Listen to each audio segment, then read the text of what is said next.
Kto uveril nášmu ohlasovaniu? Komu sa zjavilo rameno Hospodina? Vyrástol pred ním ako výhonok, ako koreň zo suchej zeme.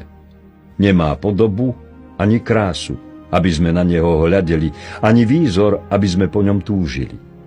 Opovrhnutý a opustený ľuďmi, muž bolestí, ktorý poznal utrpenie, pred ktorým si zakrývajú tvár, opovrhnutý, a my sme si ho nevážili.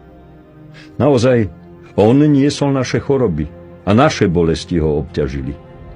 My sme si mysleli, že je ranený, Bohom doudieraný a opovrhnutý. On však bol prebodnutý za naše hriechy, zdrvený za naše neprávosti. Trest, ktorý nám priniesol pokoj, spočinul na ňom a pre jeho rany sa nám dostalo uzdravenie. Všetci sme blúdili ako ovce, každý išiel svojou cestou, ale Hospodin na neho uvalil neprávosti nás všetkých.